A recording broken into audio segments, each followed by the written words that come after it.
Welcome to TSAT. This is Eshwar Kumar.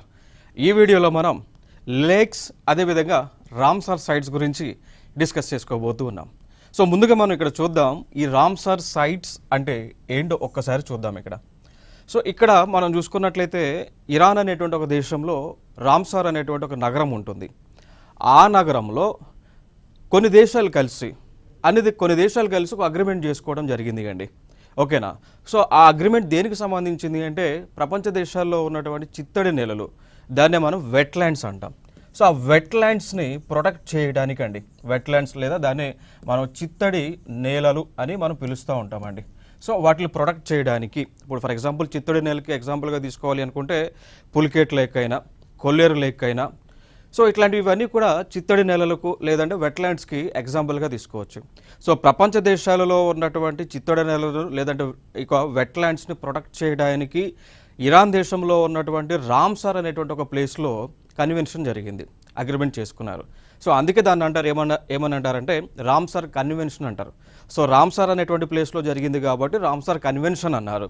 ఆ Ramsar convention అనేటువంటిది దేనికి సంబంధించింది అంటే ప్రపంచ దేశాలలో ఉన్నటువంటి వెట్లాండ్స్ని, చిత్తడి నేలలను ప్రొటెక్ట్ చేయటానికి, అది అనమాట. సో అక్కడ అందుకు ఈ రామ్సార్ సైట్స్ అని పిలుస్తూ ఉంటారు. దానికి సంబంధించింది రామ్సార్ కన్వెన్షన్ అంటారు. గతంలో కూడా అడిగి ఉన్నారు, Ramsar convention is related to అని చెప్పేసి అడిగి ఉన్నారు. సో రామ్సార్ కన్వెన్షన్ దేనికి సంబంధించింది అంటే చిత్తడి నేలలను, వెట్లాండ్స్ని, ప్రపంచంలో ఉన్నటువంటి వాటిని ప్రొటెక్ట్ చేయడానికి. అట్లా భారతదేశం నుంచి చూసుకున్నట్లయితే 85 సైట్స్ అండి. సో ప్రస్తుతం ఈ రోజుకి భారతదేశంలో 85 ప్లేసెస్ని ఈ రామ్సార్ సైట్స్ కింద డెసిగ్నేట్ చేయడం జరిగింది. సో అవన్నీ కూడా ఏమేమి ఉన్నాయి, ఎక్కడెక్కడ ఉన్నాయి, ఏ రాష్ట్రాల్లో ఉన్నాయి అని మనం చూద్దాం. దాంతోపాటు లేక్స్, సరస్సులు అంటాం. సో సరస్సు లేదా లేక్ అని ఎప్పుడు పిలుస్తామంటే ఏదైనా కానీ ఒక వాటర్ బాడీ ఎన్క్లోజ్డ్లో ఉంటాయి. ఇప్పుడు ఫర్ ఎగ్జాంపుల్ మీరు హుస్సేన్ సాగర్ లేక్ చూడండి, Hussain Sagar is a lake, సరస్సు అంటాం. ఓకేనా? సో ఎందుకు సరస్సు అని పిలుస్తూ ఉంటాము అంటే దానిలో ఉన్నటువంటి వాటర్ అంతా కూడా క్లోజ్డ్గా ఉంటుంది. ఓకేనా? ఇప్పుడు ఫర్ ఎగ్జాంపుల్ మీరు రివర్ చూడండి, నది తీసుకోండి. నది అంటే ఎట్లా ఉంటుంది, వాటర్ వస్తూ ఉంటుంది, పోతూ ఉంటుంది. సో వచ్చే నీరు, నదిలో వచ్చే నీరు ఉంటా ఉంటుంది, పోయే నీరు పోతూ ఉంటుంది. సో దాన్ని మనం ఏమంటాం, నది అంటాం. బట్ లేక్ అనేటువంటిది ఎప్పుడు అంటామంటే లేక్లో వాటర్ ఎప్పుడు కూడా స్టాగ్నేట్గా, కాన్స్టెంట్గా ఉంటాయి. అఫ్కోర్స్ వర్షాలు పడినప్పుడు, ఫ్లడ్స్ వచ్చినా లేదా వరద వచ్చినప్పుడు ఏమవుతుంది, నీటి యొక్క మట్టం పెరుగుతుంది. అంతే తప్పగా నీరు ఎప్పుడు కూడా ఆ దాంట్లో ఉంటుంది. సో అది లేక్ అనమాట. ఎగ్జాంపుల్గా, సరస్సుగా ఎగ్జాంపుల్గా మనం తీసుకోవచ్చు. సో చూద్దాం, 1 by 1 చూద్దాం. అయితే ఈ రామ్సార్ సైట్స్ సంబంధించి లైక్ ఇప్పుడు నిన్న ఏదైతే మీటింగ్ జరిగింది అన్నానో, ఇది జరిగినది 2 February 1971లో జరిగింది. ఏ దేశంలో? ఇరాన్ అనేటువంటి ఒక దేశంలో జరిగింది. జరిగినటువంటి ప్లేస్ ఎక్కడ? రామ్సార్ అనేటువంటి ఒక నగరం అండి. ఓకేనా? So Ramsar is a place. ఇప్పుడు మనం చూస్తూ ఉన్నాం, ఇప్పుడు ఎన్విరాన్మెంట్ అండ్ ఎకాలజీ చదువుకునేటప్పుడు ప్యారిస్ కన్వెన్షన్ అని వింటూ ఉంటాం, నగోయా ప్రోటోకాల్ అంటాం. ఓకే, సో ఇట్లా రకరకాలు ఉన్నాయి కదా.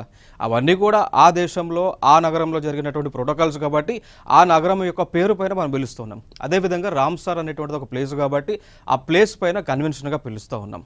సో ఫైనల్గా రామ్సార్ అనేటువంటి ప్లేస్లో కన్వెన్షన్ జరిగింది కాబట్టి ఇది దేనికి సంబంధించి జరిగింది అంటే వెట్లాండ్కి సంబంధించి, వెట్లాండ్స్ యొక్క కన్జర్వేషన్కి సంబంధించి ఈ యొక్క మీటింగ్ అనేటువంటిది జరిగింది. సో 2 February 1971 ఇరాన్ ప్లేస్లో జరిగింది, దేశంలో. మరి దీనిలో భారతదేశం చేరిందా లేదంటే జాయిన్ అయిందండి. ఎప్పుడు? 1 February 1982లో. సో ఈ యొక్క రామ్సార్ కన్వెన్షన్ ఏదైతే ఉందో, సో దీనిలో భారతదేశము సైన్ చేసి మెంబర్గా జాయిన్ అవ్వడం జరిగింది 1 February 1982 నుంచి. ఇంకొక అంశం, ఇక ప్రపంచవ్యాప్తంగా కూడా ఏం చేస్తూ ఉన్నారంటే 2 February 1971లో ఈ రామ్సార్ కన్వెన్షన్ అగ్రిమెంట్ జరిగింది కాబట్టి ఈ రోజున 2 February అనే ప్రతి సంవత్సరం కూడా వరల్డ్ వెట్లాండ్స్ డేని మనం నిర్వహిస్తూ ఉన్నాం. సో ప్రపంచ చిత్తడి నేలల దినోత్సవాన్ని నిర్వహిస్తూ ఉన్నాం ప్రపంచవ్యాప్తంగా, భారతదేశంలో కూడా.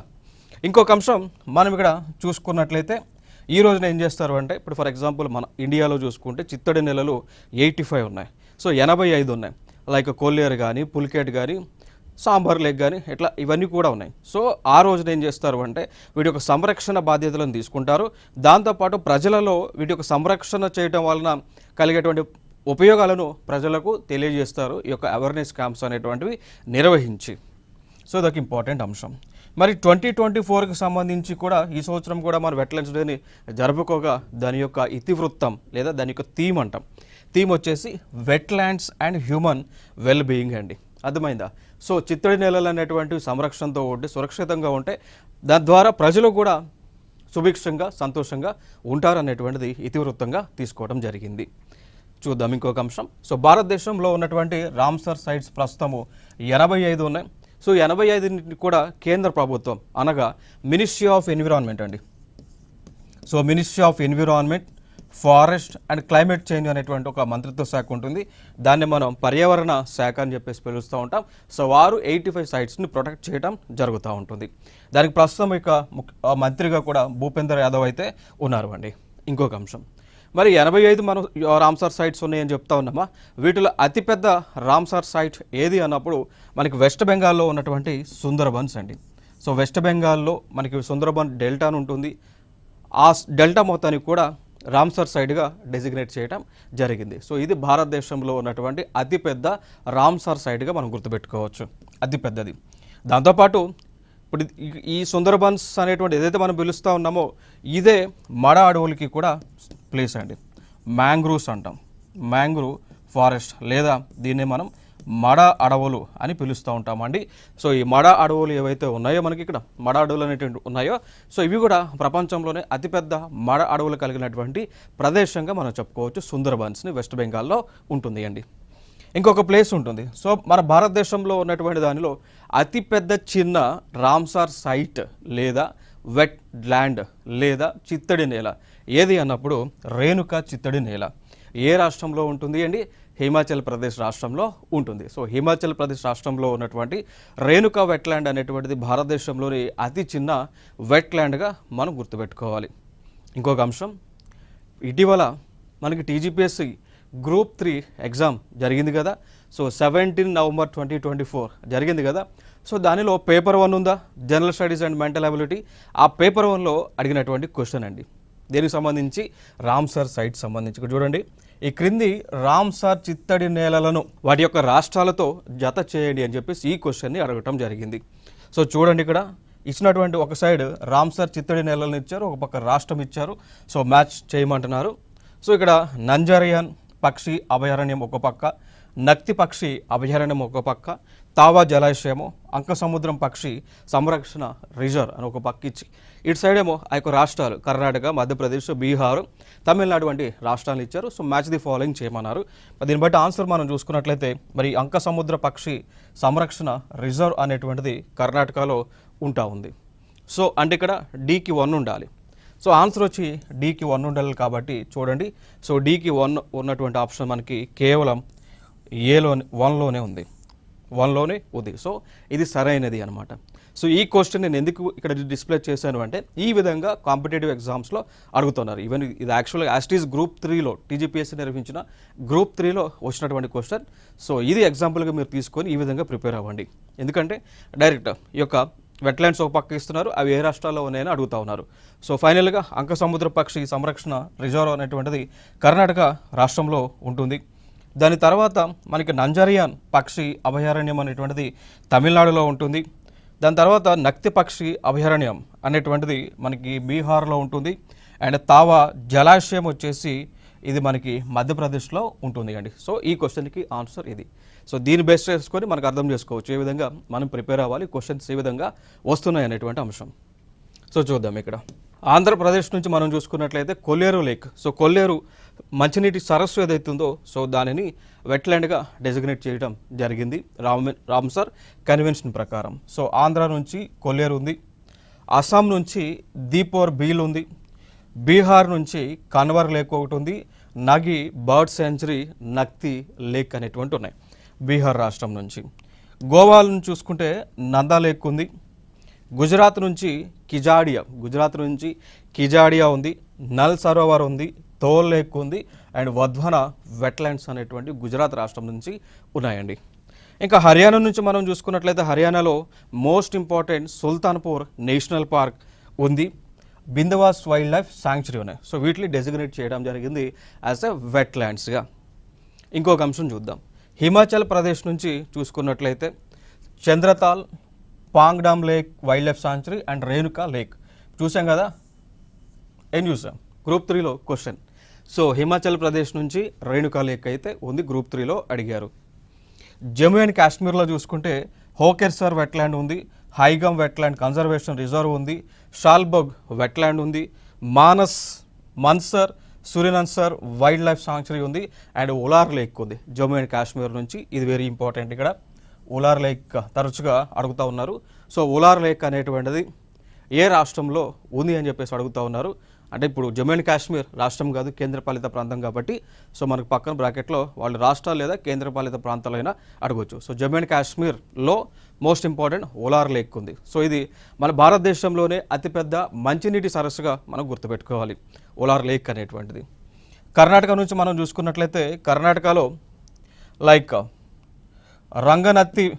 రంగనత్తిట్టు bird sanctuary, Ankasamudra bird sanctuary. So చూసాం కదా, ఇప్పుడు మనం గ్రూప్ 3 క్వశ్చన్ చూసాం కదా, అంకసముద్ర బర్డ్ కన్జర్వేషన్ రిజర్వ్ అని. Next Aghanashini estuary and Magadi Kere conservation reserve. So ఇవన్నీ కూడా కర్ణాటక రాష్ట్రం నుంచి ఉన్నటువంటి చిత్తడి నేలలు. కేరళలో మనం చూసుకుంటే Ashtamudi wetland, Sasthamcotta lake and Vembanad Kol wetland అయితే ఉన్నాయి కేరళ రాష్ట్రం నుంచి. ఇంకా లదాఖ్ నుంచి చూసుకుంటే సోకర్ అండ్ సో మిరిర్ లేక్ అనేటువంటివి ఉన్నాయండి. సో లదాఖ్ అనేటువంటి ఒక కేంద్రపాలిత ప్రాంతం నుంచి. ఇంకొక అంశం చూద్దాం. మధ్యప్రదేశ్లో మనం చూసుకున్నట్లయితే బోజ్ వెట్లాండ్ వెరీ ఇంపార్టెంట్, తరచుగా చాలా ఎగ్జామ్స్లో కూడా అడుగుతూ ఉన్నారండి. సో బోజ్ వెట్లాండ్ అనేటువంటిది ఏ రాష్ట్రంలో ఉంటుంది అంటే మధ్యప్రదేశ్లో ఉంటుంది. చాలా ఎగ్జామ్స్లో దీనిపైన క్వశ్చన్స్ అయితే వస్తూ ఉన్నాయి. Next Sakhya Sagar, Sirpur lake, Yashwant Sagar Tawa reservoir అండి. సో తవా రిజర్వాయర్ గ్రూప్ 3లో క్వశ్చన్. ఓకే, సో అదొక ఇంపార్టెంట్. నెక్స్ట్ మహారాష్ట్రలో చూసుకుంటే లోనార్ లేక్ సంబంధించి తరచుగా క్వశ్చన్స్ వస్తూ ఉన్నాయి. ఇంకా అది కాకుండా నందర్, మాధమేశ్వర్ అండ్ తానే క్రీక్ అనేటువంటిది ఉంది. లోనార్ లేక్ సంబంధించి ఎందుకు క్వశ్చన్స్ వస్తూ ఉన్నాయి అంటే ఈ లోనార్ లేక్ అనేటువంటిది ఒక మెట్రాయిడ్ ద్వారా అంటే ఒక ఉల్క ద్వారా ఏర్పడినటువంటి సరస్సు అండి. భూమిపైకి మనకి ఇప్పుడు కక్ష నుంచి అంతరిక్షం నుంచి ఒక పెద్ద బండరాయి వచ్చి మహారాష్ట్రలో ప్రాంతంలో పడటం జరిగింది. భూమిపైన పడినప్పుడు అదేమైంది, ఉల్కంటే పెద్ద బండరాయి కదా, అది భూమిపై వచ్చి పడినప్పుడు ఏం జరిగింది అంటే భూమిపైన ఈ విధంగా ఏర్పాటు అవడం జరిగిందండి. భూమిపైన అంతరిక్షం నుంచి ఒక పెద్ద బండరాయి వచ్చి దాన్ని ఉల్కలు అంటాం లేదా మెటరాయిడ్స్ అంటాం. సో అవి పడినప్పుడు భూమిపైన ఈ విధంగా ఏర్పడింది, ఒక హోల్ లెక్క పడింది. సో క్రమేపీ అక్కడ ఏం జరిగింది అంటే నీరు నిలవడం మొదలైంది. సో అదే ఈ యొక్క లోనార్ లేక్ అనేటువంటిది. సో భారతదేశంలోనే మొట్టమొదటి క్రేటర్ లేక్గా మనం దీన్ని గుర్తుపెట్టుకోవచ్చు. ఇటీవల ఈ క్రేటర్ లేక్ యొక్క నీరు మారటం జరిగింది, పింక్ కలర్లోకి మారినాయండి. సో లోనార్ లేక్ ఏదైతే ఉందో దానిలో ఉన్నటువంటి నీరు పింక్ కలర్లోకి మారటం జరిగింది. దానికి గల కారణం ఏంటి అంటే ఈ వాటర్లో ఉన్నటువంటి బ్యాక్టీరియా అదేవిధంగా ఆల్గే ఏదైతే ఉందో ఈ రెండింటి వలన ఈ లోనార్ లేక్లో ఉన్నటువంటి నీరు పింక్ కలర్లోకి చేంజ్ అయింది. సో ఈ అంశాలను మనం గుర్తుపెట్టుకుందాం. Next Manipur lake very important, దీన్ని తరచుగా అడుగుతూ ఉన్నారు. లోక్టాక్ లేక్ అని అంటాం.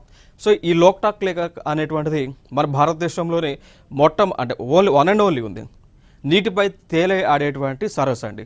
సో మన ఫోటో కూడా మనం చూపిస్తాను నేను.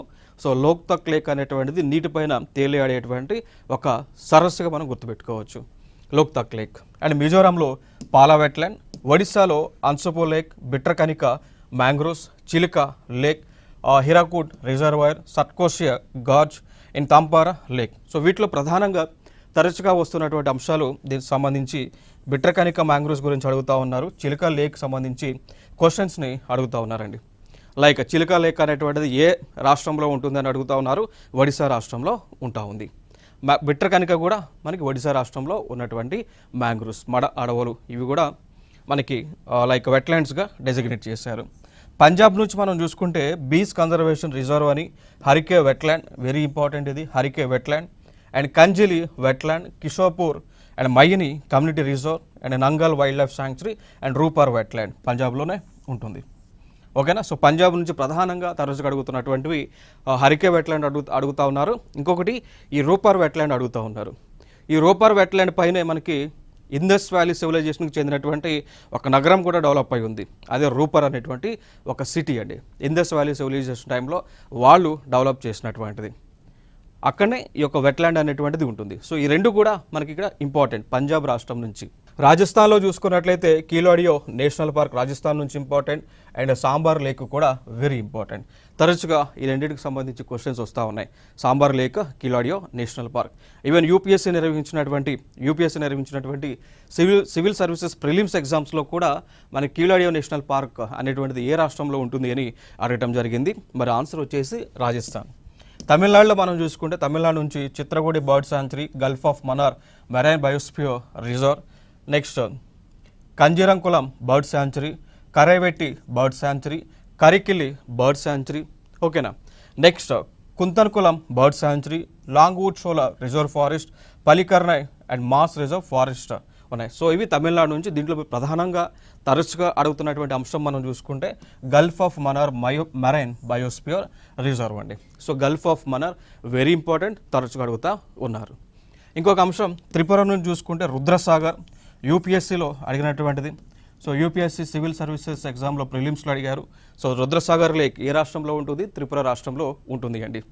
ఇంకొకటి యూపీ నుంచి చూసుకుంటే Bakhira sanctuary, Haiderpur wetland, Nawabganj bird sanctuary, Parvati Agra bird sanctuary, Saman bird sanctuary, Samaspur bird sanctuary, Sandi bird sanctuary, Sarsai, Nawar Jheel and Sur Sarovar and upper Ganga rivers అండి. ఓకేనా. సో ఇవి మనకి యూపీ నుంచి ఉన్నటువంటి రామ్సర్ సైట్స్. ఇంకొక అంశం మనం ఇక్కడ చూద్దాం. ఉత్తరాఖండ్ నుంచి చూసుకుంటే అస్సాన్ బ్యారేజ్ ఉంది అండ్ వెస్ట్ బెంగాల్ నుంచి east Kolkata wetland and Sundarban wetland. ఓకేనా. సో వెస్ట్ బెంగాల్ నుంచి సుందర్బన్ వెట్లాండ్ తరచుగా అడుగుతూ ఉన్నారు. అతిపెద్దది, భారతదేశంలోనే అతిపెద్ద చిత్తడి నేల. ఇంకా మనం చూసుకుంటే తమిళనాడులో చూసుకుంటే తమిళనాడు నుంచి ఇంకా అంటే లైక్ మన భారతదేశంలో. సో భారతదేశంలో ఈ విధంగా వెట్లాండ్స్ అయితే ఈ విధంగా ఉండటం జరిగింది.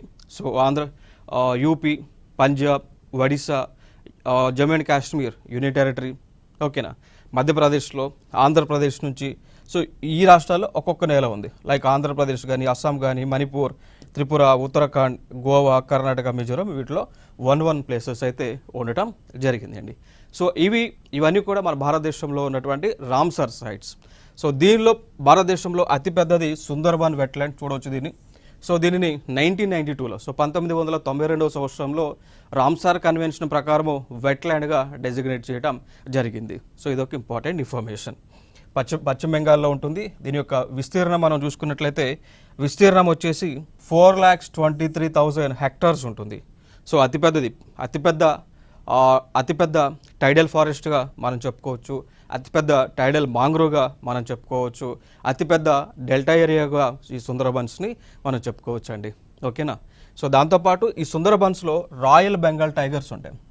భారతదేశంలోనే ఏకైక ప్లేస్లో రాయల్ బెంగాల్ టైగర్స్ ఉండేది ఈ సుందరబన్ డెల్టా ఏరియాలో. Sundarban delta, Sundarban mangroves, Sundarban national park, Sundarban biosphere reserve, Sundarban wildlife sanctuary, Sundarban wetlands అనమాట. ఇవన్నీ కూడా సేమ్. ఏదున్నా ఎన్విరాన్మెంట్ సంబంధించి ఏదున్నా కానీ దానికి డెసిగ్నేషన్ సుందరబన్స్కి ఇచ్చారు. వెస్ట్ బెంగాల్లోనే ఉంటుంది. ఇక్కడే మనకి రాయల్ బెంగాల్ టైగర్స్ ఉంటాయి. ఇంకొక అంశం మనం చూద్దాం. భారతదేశంలోనే అతి చిన్న రామ్సార్ సైట్ అండి. భారతదేశంలోనే అతి చిన్న రామ్సార్ సైట్ మనం చూసుకుంటే హిమాచల్ ప్రదేశ్ రాష్ట్రంలో ఉన్నటువంటి రేణుక చిత్తడి నేల హిమాచల్ ప్రదేశ్లో ఉంటుంది. దీని యొక్క విస్తీర్ణం మనం చూసుకుంటే కేవలం 20 హెక్టార్లు మాత్రమే. సో 20 హెక్టార్ల పరిధిలో మాత్రమే ఇది ఉంటుంది అండి. ఓకేనా. 20 హెక్టార్స్ అంటే ఇంచుమించుగా మనం చూసుకుంటే 50 ఎకరాలు. ఇప్పుడు హెక్టార్ అన్నప్పుడు ఎంత? 1 hectare is equal to 2.54 acres కదా, అంతే కదా. సో 1 హెక్టార్ అంటే 2.54 ఎకరాలు కదా. సో ఇంచుమించుగా చూసుకుంటే 20 హెక్టార్లు అంటే దాదాపు ఒక 50 ఎకరాల్లో దీని యొక్క విస్తీర్ణంలో ఉంటుంది చిత్తడి నేల, రేణుక చిత్తడి నేల. సో దాని తర్వాత మనం చూసుకుంటే దీని చుట్టూ కూడా లైక్ ఇప్పుడు ఈ వెట్లాండ్ చుట్టూ కూడా మనకి అభయారణ్యం ఉంటుంది, వైల్డ్ లైఫ్ శాంక్చురీ ఉంటుంది. ఎందుకంటే రేణుక వైల్డ్ లైఫ్ శాంక్చురీగా కూడా పిలుస్తూ ఉన్నాం, రేణుక వెట్లాండ్ అని పిలుస్తూ ఉన్నాం, రేణుక వెట్లాండ్ అని పిలుస్తూ ఉన్నామండి. ఓకేనా. సో ఇదొక ఇంపార్టెంట్ అంశంగా మనం గుర్తుపెట్టుకోవచ్చు. ఈ వెట్లాండ్లో డిఫరెంట్ టైప్స్ ఆఫ్ యానిమల్స్ ఉంటాయి, డిఫరెంట్ టైప్స్ ఆఫ్ ట్రీస్ ఉన్నాయి అండ్ ప్లాంట్స్ అయితే కూడా ప్లాంట్స్. ఓకేనా. సో చిన్న చిన్న మొక్కలు కూడా రకరకాల ఉన్నాయి కాబట్టి ఇది ఒక బయోడైవర్సిటీ హెరిటేజ్ స్పాట్గా మనం గుర్తించవచ్చు. ఇంకొక అంశం, భారతదేశంలోనే అతి పురాతనమైనటువంటి రామ్సర్ సైట్, భారతదేశంలోనే అతి పురాతనమైనటువంటిది ఏది అన్నప్పుడు చిల్కా లేక్ అండి.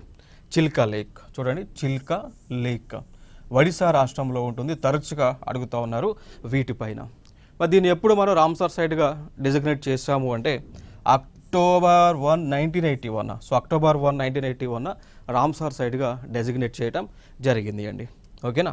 సో దీనివల్ల ఇంకొక ఇంపార్టెన్స్ ఏంటి అంటే ఇది మన ఆసియా ఖండంలోనే అతిపెద్ద ఉప్పు సో లైక్ అతిపెద్ద సాల్ట్ వాటర్ లేక్, ఉప్పు నీటి మడుగు అంటాం. ఓకేనా.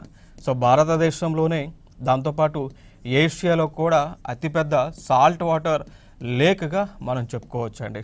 సో కంప్లీట్గా నీరంతా కూడా ఉప్పుగా సాల్ట్గా ఉంటా ఉంది. ఇంకొక అంశం ఇక్కడ మనం చూసుకుంటే ఎందుకు మరి ఈ వాటర్లో ఉప్పు నీరు ఉంటుంది, చిల్కా లేక్లో ఎందుకు ఉప్పు నీరు ఉంటుంది అంటే చూడండి ఇక్కడ ఇప్పుడు ఈ ఒడిశా సైడ్ ఉన్నటువంటిది ఏంటి, బే ఆఫ్ బెంగాల్ కదా, బంగాళాఖాతం కదా. ఈ చిల్కా లేక్ ఎక్కడ ఉంది, బంగాళాఖాతానికి ఆనుకొని ఉంది కదా. సో బంగాళాఖాతంలో మనకి అలలు వచ్చినప్పుడు ఆ నీరు లెగిసి ఈ చిల్కా లేక్లోకి పోతూ ఉన్నాయి. చూడండి ఇక్కడ ఈ చిల్కా లేక్లోకి ఈ నీరంతా కూడా పోతూ ఉంది, అర్థమైందా. సో అందుకు చిల్కా లేక్లో ఉన్నటువంటి నీరంతా కూడా ఉప్పగా ఉండటం జరిగింది. నథింగ్ బట్ సముద్రంలో ఉన్నటువంటి నీరంతా కూడా దీంట్లోకి ఎంటర్ అవుతూ ఉంది. అది మెయిన్ ఉద్దేశం ఇక్కడ. ఇంకొక అంశం, ఇక్కడికి మనకి వివిధ రకాలైనటువంటి పక్షులు వస్తూ ఉంటాయి ఈ చిల్కా లేక్లోకి. లైక్ కలిజాయ్ బర్డ్స్, చిల్కా లేక్లోకి కలిజాయ్ బర్డ్స్ అనేటువంటివి వస్తూ ఉన్నాయి. సో వలస పక్షులకు ఈ యొక్క ప్లేస్ అనేటువంటిది చాలా ముఖ్యంగా కనిపిస్తూ ఉంది అండి. ఇంకొక అంశం మనం చూద్దాం, లేక్స్ గురించి మనం డిస్కస్ చేద్దాం. సో భారతదేశంలో ఉన్నటువంటి లేక్స్ ఏవైతే ఉన్నాయో, సరస్సులు ఏవి ఉన్నాయో అవన్నీ కూడా మనం ఇక్కడ డిస్కస్ చేద్దాం, ఎగ్జామ్కి ఇంపార్టెంట్ అయినటువంటివి. మరి ఏ ప్లేస్ని మనం సరస్సుగా అని పిలుస్తూ ఉంటాము అంటే ఏ ప్లేస్ అయితే ఎన్క్లోజ్డ్గా ఉంటుంది. ఇప్పుడు చూడండి ఇక్కడ, ఇప్పుడు దీని సరస్సు అంటాం, దీని నీరు బయటకు పోద్దా, పోదు. ఇప్పుడు ఇన్ జనరల్గా నీరైతే బయటకైతే పోదు. సో నీరు ఎప్పుడు కూడా ఈ విధంగానే ఉంటుంది. లోపలికి వర్షాలు వచ్చినప్పుడు ఇది చుట్టుపక్కల నీరంతా కూడా లోపలికి వస్తుంది. అప్పుడప్పుడు కొంత నీరు బయటకైతే పోతుంది కానీ ఎక్కువైతే పోదు, కంటిన్యూస్గా అయితే పోదు. ఇప్పుడు నది లెక్క, ఇప్పుడు రివర్ అంటే ఏంటి, రివర్ అనేటువంటిది ఒక ప్లేస్లో ఉండి జన్మించి అది కంటిన్యూస్గా ఫ్లో అవుతుంటుంది ఒక ప్లేస్ నుంచి ఇంకొక ప్లేస్కి. బట్ లేక్లో ఉన్నటువంటి నీరు కంటిన్యూస్గా ఆ విధంగా ఫ్లో అవ్వదండి. సో లేక్ లేదా సరస్సు అంటే ఒక ఎన్క్లోజ్డ్ బౌండరీలో వాటర్ కనుక స్టాగ్నేట్ అయితే దాన్ని మనం సరస్సుగా పిలుస్తాం. ఫర్ ఎగ్జాంపుల్గా తీసుకుంటే సరోవర్ నగర్ లేక్ ఉంటుంది, హుస్సేన్ సాగర్ లేక్ ఉంటుంది. ఓకేనా. సో అట్లా మనం ఎగ్జాంపుల్గా తీసుకోవచ్చు. సో హుస్సేన్ సాగర్ సరస్సు అంటాం, ఈజ్ అ లేక్. మనందరూ తెలుసు కదా, ట్యాంక్ బండ్, దీని చుట్టూ కూడా ట్యాంక్ బండ్ నిర్మించారు. ట్యాంక్ బండ్ పైన విగ్రహాలను, సో లైక్ ఫ్రీడమ్ ఫైటర్స్ సంబంధించి కానీ తెలంగాణలో ప్రాముఖ్యమైనటువంటి వారి యొక్క విగ్రహాలను ఈ హుస్సేన్ సాగర్ చుట్టూ ఆ యొక్క ట్యాంక్ బండ్ చుట్టూ కూడా ఏర్పాటు చేయడం జరిగింది. సో ఇక్కడనే ప్రతి సంవత్సరం కూడా ఈ ఖైరతాబాద్, సో అతిపెద్ద విగ్రహం ఏదైతే ఉందో వినాయకుడికి సంబంధించి ఆ విగ్రహాన్ని కూడా నిమజ్జనం ఇదే ప్రాంతంలో చేస్తూ ఉంటాం.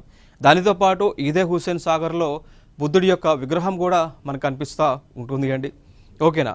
సో హైదరాబాద్లో దీన్ని నిర్మించడం జరిగింది. ఇదొక ఆర్టిఫిషియల్ ఫ్రెష్ వాటర్గా మనం గుర్తుపెట్టుకోవచ్చు. సో హుస్సేన్ సాగర్ సరస్సు అనేటువంటిది యాక్చువల్గా కృత్రిమ మంచినీటి సరస్సు అండి. సో హైదరాబాద్లో ఉన్నటువంటి హైదరాబాద్ వాసుల యొక్క దాహార్తిని తీర్చడానికి ఆ టైంలో ఎప్పుడు 1562లో ఇబ్రహీం కూలీ కుతుబ్ షా గారు దీన్ని నిర్మించడం జరిగింది మంచినీటి కోసం. వారు డెవలప్ చేస్తే, బట్ ఇప్పుడు ఇది ప్రస్తుతము ఏ విధంగా ఉందో మనం చూస్తూ ఉన్నాం. దీనికి వాటర్ సోర్స్ వచ్చేసి మూసీ నది నుంచి వస్తూ ఉంది. సో హుస్సేన్ సాగర్కి నీరు వచ్చేసి మూసీ నది నుంచి వస్తూ ఉంది. ఇప్పుడు మనం చూస్తూ ఉన్నాం కదా మూసీ నది ఏ విధంగా ఉంది, ఎంత అద్భుతంగా ఉంది, ట్యాంక్ బండ్ కూడా ఎంత అద్భుతంగా ఉందో మనం చూస్తూ ఉన్నాం కదా. సో ప్రస్తుతం ఈ విధంగా ఉంది. సో దీని యొక్క సంరక్షణ చేసేటువంటి బాధ్యతను కూడా మనకి రాష్ట్ర ప్రభుత్వం తీసుకోవడం జరిగింది. రాష్ట్ర ప్రభుత్వం కూడా ఇప్పుడు ఉన్నటువంటి రాష్ట్ర ప్రభుత్వం కూడా ఈ హుస్సేన్ సాగర్ డెవలప్మెంట్ సంబంధించి, దాంతోపాటు మూసీ నదికి సంబంధించి కూడా మూసీ రివర్ డెవలప్మెంట్ బోర్డుని కూడా ఏర్పాటు చేశారు. సో లైక్ మూసీ నదిని కూడా ప్రక్షాళన చేసి టూరిజం స్పాట్గా డెవలప్ చేసేటువంటి ఆలోచన కూడా ప్రభుత్వం చేస్తూ ఉంది అండి. ఇంకొక అంశం చూద్దాం, ఉలార్ లేక్ అని పిలుస్తూ ఉంటాం. సో ఈ ఉలార్ లేక్ అనేటువంటిది భారతదేశంలోనే అతిపెద్ద మంచినీటి సరస్సుగా మనం చెప్పుకోవచ్చు. ఎందుకు మంచినీటి సరస్సు అంటే ఇక్కడ సముద్రం కలవదు కాబట్టి ఆటోమేటిక్గా మంచినీళ్ళే ఉంటాయి. సో మరి ఈ ఉలార్ లేక్కి ఏ నది వల్ల నీరు వస్తుంది అనేటువంటిది మనం గుర్తుపెట్టుకోవాలి, చాలా ఇంపార్టెంట్ అండి. ఓకేనా. సో ఈ నదికి జీలం నుంచి ఈ ఉలార్ అనేటువంటి ఒక సరస్సుకి జీలం అనేటువంటి నది నుంచి నీరు వస్తూ ఉంది. Very important. సో ఇది భారతదేశంలోనే అతిపెద్ద మంచినీటి సరస్సుగా మనం గుర్తుపెట్టుకోవాలి. Very important. తరచుగా క్వశ్చన్స్ అడుగుతూ ఉన్నారు. ఏ ప్రాంతంలో ఉంటుంది? జమ్మూ అండ్ కాశ్మీర్ కేంద్రపాలిత ప్రాంతంలో ఉంటుందండి. సో JNKలో ఇది ఉంటుంది అనేటువంటి అంశాన్ని మనం గుర్తుపెట్టుకోవాలి. Very important. ఇంకొక ప్లేస్ దాల్ లేక్ అంటాం. దాల్ లేక్ ఇది కూడా మనకి జమ్మూ అండ్ కాశ్మీర్ ప్రాంతంలోనే ఉంటుంది. సో ఇది లైక్ హౌస్ బోట్లకు బోటింగ్కి ప్రసిద్ధి చెందినటువంటి లేక్ అండి. చూడండి ఇక్కడ బోట్స్ ఉన్నాయి. సో బోటింగ్కు ప్రసిద్ధి చెందినటువంటి లేక్గా మనం చెప్పుకోవచ్చు. ఈ దాల్ లేక్ని ఒక పేరుతో పిలుస్తూ ఉంటారు, jewel in the crown of Kashmir. ఏమని పిలుస్తారండి? Jewel in the crown of కాశ్మీర్గా పిలుస్తూ ఉంటారు. సో ఇది శ్రీనగర్ అనేటువంటి ఒక సిటీ ఏదైతే ఉందో సో దానికి మంచినీటిని సరఫరా చేసేటువంటి ఒక వనరుగా ఉంది అనేటువంటి అంశాన్ని మనం గుర్తుపెట్టుకోవాలి. అయితే దాల్ లేక్ని 4 భాగాలుగా విభజన చేయటం జరిగింది. అవి మనం చూసుకుంటే గగ్రిబాల్ అని, తోకుద్దల్ అని, బోడోదాల్ మరియు నిగిన్ అనేటువంటి నిగిన్ అనేటువంటి వాటర్ బాడీస్గా 4 భాగాలుగా బైఫర్కేట్ చేయడం జరిగింది. ఇంకొక ప్లేస్ మనం చూసుకుంటే వెరీ ఇంపార్టెంట్, ఇది పాంగాంగ్ సో అంటాం. సో ఇది లైక్ సముద్ర మట్టం నుంచి 4350 మీటర్ల ఎత్తులో ఉన్నటువంటి సరస్సుగా మనం చెప్పుకోవచ్చు. ఈ పాంగాంగ్స్ అనేటువంటి సరస్సు లేక్ ఏదైతే ఉందో ఇది 2 దేశాల మధ్య విస్తరించి ఉంది. అది లైక్ భారత్ నుంచి చైనా వరకు విస్తరించి ఉండడం జరిగింది. సో విస్తరించి ఉంది. అయితే దీనికి సంబంధించి 60% ఇప్పుడు ఈ పాంగాంగ్సో అనేటువంటి సరస్సు ఏదైతే ఉందో దీనికి సంబంధించి 60% మనకి చైనా దేశంలోనే ఉంటుంది అండి. సో అప్రాక్సిమేట్లీ 60% చైనా దేశంలోనే ఉంటుంది. బట్ దీని యొక్క నీరు మనం చూసుకుంటే ఉప్పు నీరు ఉంటుంది, సాల్ట్ వాటర్ ఉంటుంది. బట్ వింటర్ సీజన్లో కంప్లీట్గా ఇది గడ్డగడుతూ ఉంది. సో వింటర్ సీజన్లో గడ్డగట్టిన తర్వాత ఇక్కడ ఏం చేస్తూ ఉన్నారంటే దీనిపైన ఈ సరస్సు పైన స్కేటింగ్ అనేటువంటి దాన్ని ఇండియన్ గవర్నమెంట్ నిర్వహిస్తూ ఉన్నారు. సో దీనికి సంబంధించి అంటే లైక్ ఈ పాంగాంగ్సో లేక్కి సంబంధించి 2 దేశాల మధ్య కూడా వివాదం ఉంది. లైక్ ఇండియాకి అదేవిధంగా చైనాకి సంబంధించి వివాదం అయితే ఉండటం జరిగింది. దాని దృష్ట్యా మన ఇండియన్ గవర్నమెంట్ ఈ లేక్లోనే స్కేటింగ్ అనేటువంటి ఒక నేషనల్ కాంపిటీషన్ని నిర్వహిస్తూ ఉన్నారు ప్రతి సంవత్సరము కూడా. ఇంకొక లేక్ ఉంది, చిలికా లేక్ అంటాం, ఒడిశా రాష్ట్రంలోనే ఉంటుంది. సో ఇది భారతదేశంలోనే అతిపెద్ద కోస్టల్ లగూన్గా మనం చెప్పుకోవచ్చు అండి. సో భారతదేశంలోనే అతిపెద్ద కోస్టల్ లగూన్గా మనం చెప్పుకోవచ్చు. అండ్ ప్రపంచవ్యాప్తంగా చూసుకుంటే 2వ కోస్టల్ లగూన్గా మనం చెప్పుకోవచ్చు అండి. మరి లగూన్ అంటే ఏంటి అంటే ఇప్పుడు ఫర్ ఎగ్జాంపుల్ ఇక్కడ ఇది మన ఇండియా అని అనుకుంటే సో ఇక్కడ ఈ ప్రాంతంలో ఇప్పుడు ఒడిశా రాష్ట్రం చూసుకుంటే ఈ ప్రాంతంలో ఈ మనకి చిలకా లేక్ అనేటువంటిది ఏర్పడిందా. సో ఇక్కడ ఏం జరుగుతుంటుంది, సముద్రంలో ఉన్నటువంటి నీరు ఈ చిలకాలోకి ఎంటర్ అయ్యి మళ్ళీ రిటర్న్ వెనక్కి వెళ్తూ ఉంటాయండి. సో లగూన్ అనేటువంటి దాన్ని ఎప్పుడు అని పిలుస్తాము అంటే ఒక వాటర్ బాడీలోకి నీరు ప్రవేశించి మళ్ళీ తిరిగి వెనక్కి వెళ్తే దాన్ని లగూన్ అంటాం, లేదా బ్యాక్ వాటర్స్ అని అంటాం. ఈవెన్ ఇట్లాంటి మనం కేరళలో కూడా చాలా చూస్తూ ఉంటాం. ఈవెన్ ఒడిశాలో ఈ చిలకా లేక్లో కూడా ఉంది. సో అట్లా ఈ దీని లగూన్ అంటాం. సో ఇది భారతదేశంలోనే అతిపెద్దది, వరల్డ్లోనే 2వ అతిపెద్ద లగూన్గా మనం గుర్తుపెట్టుకోవచ్చు. ఓకేనా. సో ఇంకొక అంశం ఏంటి అంటే ఈ చిలకా లేక్లోనే మనకి ఇరవాడి డాల్ఫిన్స్ అనేటువంటి ఉంటాయండి. సో డాల్ఫిన్స్ తెలుసు కదా, సో అవి ఇరవాడి డాల్ఫిన్స్ అంటాం. ఈ చిలకా లేక్లో మనకి ఎక్కువగా కనిపిస్తూ ఉంటాయి. సో ఇదొక ఇంపార్టెంట్ అంశం, ప్రీవియస్ ఇయర్ క్వశ్చన్ కూడా చూడండి. ఇక్కడ చిలకా లేక్, సో సముద్రంలో నుంచి వచ్చినటువంటి నీరు, ఇక్కడ నుంచి సముద్రంలోంచి వచ్చినటువంటి నీరు ఈ విధంగా చిలకా లేక్లోకి వెళ్ళి మళ్ళీ రిటర్న్ వెనక్కి సముద్రంలోకి వెళ్తూ ఉంటాయి. అందుకే దీన్ని లగూన్ అని పిలుస్తూ ఉన్నాం. ఇంకొక ప్లేస్ మనం చూసుకుంటే sambar lake, very important, Rajasthan రాష్ట్రంలో ఉంటుంది. ఇది భారతదేశంలోనే అతిపెద్ద లోతట్టు ఉప్పునీటి సరస్సుగా మనం గుర్తుపెట్టుకోవాలి. సో భారతదేశంలోనే అతిపెద్ద లోతట్టు ఉప్పు నీటి సరస్సుగా మనం గుర్తుపెట్టుకోండి. సో సింపుల్గా గతంలో కూడా అడిగారు. సో ఏమని అంటే what is a lake, which lake is an example for salt lake అని చెప్పేసి అడిగారు. సో ఫైనల్గా ఆన్సర్ వచ్చేసి సాంబార్ లేక్ అండి. ఓకేనా. సో ఇది ఇంపార్టెంట్ అంశం. ఇదే లేక్ వల్ల రాజస్థాన్లో ఎక్కువ ఉప్పుని ఉత్పత్తి చేస్తూ ఉన్నారు. ప్రతి సంవత్సరం కూడా సుమారు 196,000 టన్నుల ఉప్పుని ఈ యొక్క సరస్సు వల్ల ఉత్పత్తి చేస్తూ ఉన్నారు. ఇంకొక అంశం చూసుకున్నట్లయితే మరి ఎక్కువ ఉప్పుని తీయటం వలన పర్యావరణానికి కూడా ముప్పు అనేటువంటిది సంక్రమిస్తూ ఉంది అనేటువంటి ఉద్దేశంతో దీనిని రామ్సార్ వెట్లాండ్గా డెసిగ్నేట్ చేయడం జరిగింది అండి. సో ఇవి ఫైనల్గా రామ్సార్ సైట్ సంబంధించి లేక్స్ సంబంధించి ఇన్ఫర్మేషన్. నెక్స్ట్ వీడియోలో సరికొత్త అంశాలతో మీ ముందుకు రావడం జరుగుతుంది. This is Eshwar Kumar. Thank you so much.